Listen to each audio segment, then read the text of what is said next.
Hi, I'm Alan R and welcome to MotorMatters, your favorite channel for everything motoring in South Africa. Latest, greatest, newest, new launches and our extended test period with Hyundai's new baby crossover SUV, the Exter. There's the name, you can't miss it. Bit of a different face to it and a bit of a different look, including even this black trim across between the front and the bonnet. Just slightly different, gives it a very item funky look to it. You take a look, you got your headlights over here, daytime running lights, and take a look over here, the Hyundai H in the daytime running light even. So it's little features like that. Also, as you come around the side, you'll notice, of course, the cladding and the roof rails, just to tell you this is a crossover SUV and not just a hatchback. There are 3 spec levels in the range, being premium, executive, and elite. This is the mid-spec executive, and I'm going to point out a few differences between the spec levels that I think are important to notice. So, for example, the 15-inch wheels on this one are alloys, whereas you get good plastic hubcaps on the premium model. So it's little differences like that, but I don't think it depends on you whether they're important. You've got to go up to the elite model to get keyless entry and push button start. You use a good old-fashioned key on premium and executive. Whether it matters or not is really up to you, but it's features and facts like that. Driver's seat is set for me, so let's have a look how we go over here. And, well, legroom is good. The seat, I'm noticing that the seat is at quite an angle, in fact. I think it can be adjusted. So I'm leaning back quite a lot. And of course, because of the stubby and the narrow and tall stance of this car, tons and tons of headroom. More than most, that's for sure. So, of course, that's where design and the differences come in. You've got aircon vents for the back seat, but no USB at the back. So just keep that in mind. But again, the category that this would fall into, I don't think that is the worst hardship I've ever come across. So I don't think that's that bad. Note we've got a 2-tone one. Black roof, this interesting blue color, which is a Hyundai signature color. Looks good, looks neat. And again, an interesting little feature is difficult to pick up on the camera, but an effect just over here, which is repeated in certain places inside the car even, just to give it a bit of character and personality. And that same effect even on this plastic strip across the rear hatch. Because it is a crossover, note you get the skid plate effect. And I call it a skid plate effect because obviously it isn't a full-on skid plate, it is plastic. And you've even got a spoiler over the rear hatch. Pop open. This flap is going to get in my way, but I'll sort that out in a minute. And your spare wheel under there, which is even a full-size spare wheel. So that's a good feature, and thank you for that, Hyundai. Now, quickly do the Allen test, even though, as I say, I should have taken this flap out. So I hope I can do this properly. Bit of a high load look. You notice I had to climb over. But this is about a 1 1/4 Allen boot. Obviously, if you take the flap out, you've got a lot more load height. But as I said, I'm being a touch lazy today. End of holiday fever still with me. All 3 models in the range are powered by a 1.2-litre 4-cylinder petrol engine that puts out 61 kilowatts and 114 newton meters of torque. And you get a choice of a 5-speed manual, as we're driving, or an automated manual, as in an auto version. And interestingly, and I find this very interesting, Hyundai have decided to only offer the top spec version, the Elite, with the auto and no manual option. I don't know, up to them. Let's check it on the road and let's check it inside. Hyundai's Exter. It's their baby crossover SUV that was launched very, very recently in South Africa. You hopefully saw the launch video on the channel. And all I can tell you is this is the mid-spec executive model. You get elite you start with the base one, you get executive, and you get elite as the top, but elite is only available with auto box. This is of course a 5-speed manual.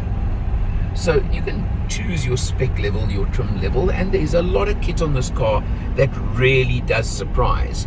Because I can tell you, for example, you've got a 65 kilowatt fast charging USB. You've got alloy wheels on the executive. You've got cruise control even, which is really nice to have. And you've got a reverse camera, just to throw you a number of the items and specs you get. And by the way, all models from premium upwards have 6 airbags. Again, at this level of the market, that is impressive. So just keep all of that in mind. Now, we've done 390 odd kilometers so far, first week of our extended test period, and averaging 6.5 liters per 100 now. This is our first longer run of the week. So over 300 kilometers has been pure urban driving. So I think that's a fair reflection and a good figure for it. 61 kilowatts, 114 newton meters doesn't sound like a heck of a lot, but when you've got lightweight construction, it certainly is good enough and works the point. So this is the first on the road of our extended test. We're going to have the car for 4 to 5 weeks. You'll see a lot more. Cruising around the neighborhood in the little Exter, and I call it the little Exter because somehow this car just feels, it's the kind of cute and cuddly category, if that makes any sense. And it just feels that way to me, but it's really actually impressed me in many, many ways. When you look at it on paper and you see it says the 1.2 litre 4-cylinder petrol engine puts out 61 kilowatts and 114 newton meters of torque, there was a lot of talk at the launch that it would be very underpowered and wanting at reef altitudes. Well, I'm going to tell you, those of you that complained about it, I disagree. Yeah, you've got to use the gearbox a little bit when you hit an uphill, or if you want to overtake on the freeway, maybe you've got to use the gearbox. But you know what? It's a 5-speed manual. It's light, it's easy, it's a nice shift. So what's the big deal about shifting gears sometimes? I think people make a bit too much of it, quite honestly, and I think it really is nowhere near as bad as people would like to make out. It is not a sports car. Don't try and pretend it is, because it's not. It's a city runabout, and that's what it's designed for, and that's what it actually should be used for, more than anything else. It cruises okay on the freeway. I mean, I did some freeway driving, and we took it to Harties, and it did the trip perfectly well.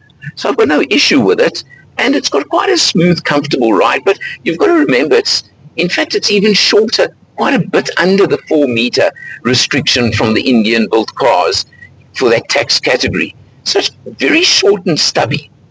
And yeah, shorter wheelbase, slightly choppier ride sometimes, but I haven't got a problem with it, and I found it quite comfortable, quite honestly, and quite easy and functional and nice to drive. So overall, it really does fit in, and as I've said, it's got a bit of a funky look to it. Now let's do our 3-point turn spot, and you'll see you don't need to do any 3-point turns because you can do a single one. How's that? Easy, light, comfortable. That's all you can ever ask for in a car like this out on the road, and it just does it nice and simply. So let's leave it there.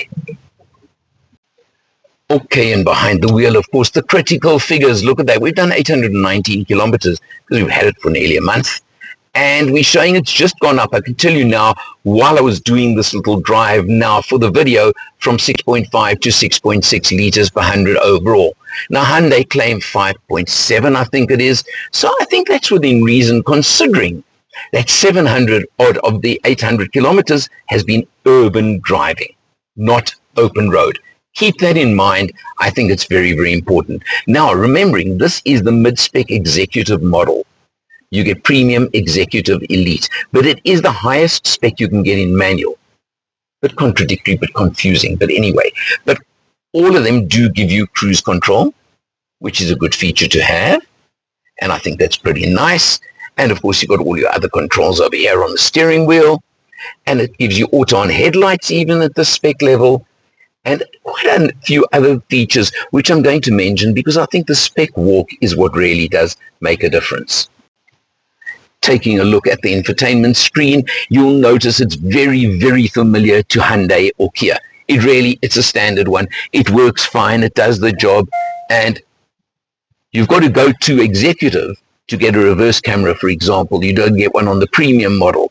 But it does, again, the reverse camera, it's there. It does everything. Come down below it. You've got manual air conditioning. Again, you've got to go to Elite to get auto air conditioning. Now, this is a strange fact that they've done, is there are certain features I would love to have got on a car if I was buying it, but then you can only get it in auto, not in manual. And I'll be quite open with you, I have not driven the auto version. It is an automated manual, it's not a full auto.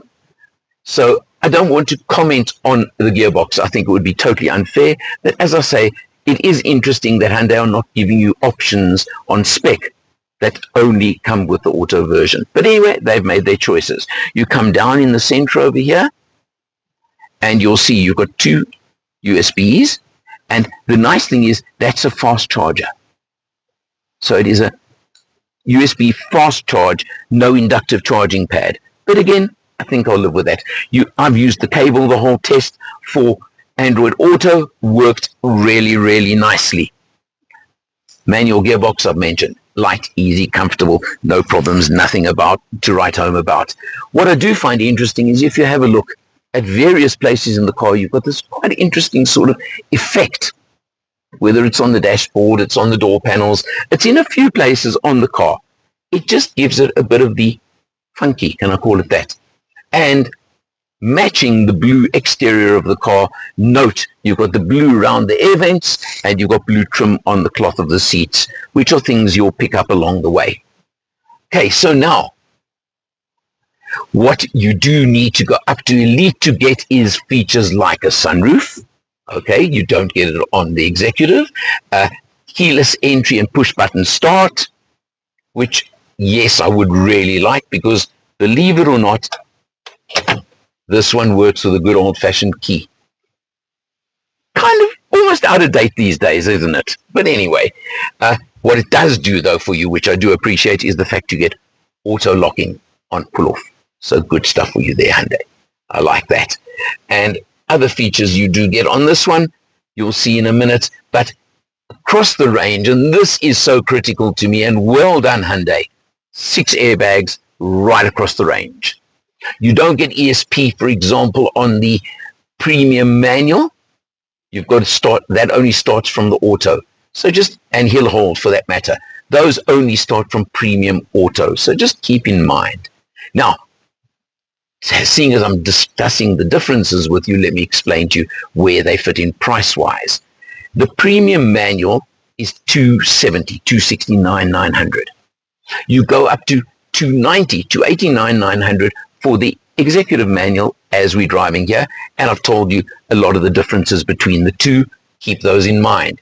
Then you do get an executive auto, and then you get the Elite auto only at $335, and I've mentioned to you the features that one has, and I must be honest, there are a few of those features I would have liked in a manual option.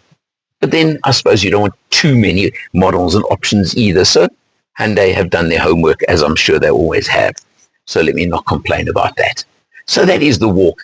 Comparisons, if you want to go looks-wise and category-wise, probably the Suzuki Ignis would be about the only one that is anything like this in look, style, whatever. But you do get a little bit of a cross between, for example, Hyundai's Venue and the Kia Sonet, where there is a bit of a crossover between those, although they are much larger vehicles. You know what? It always depends what you're looking for and what you want. But pleasant experience, pleasant driving, and nice having a car on an extended test for a change. For MotorMatters, I'm Eleanor. See you next time.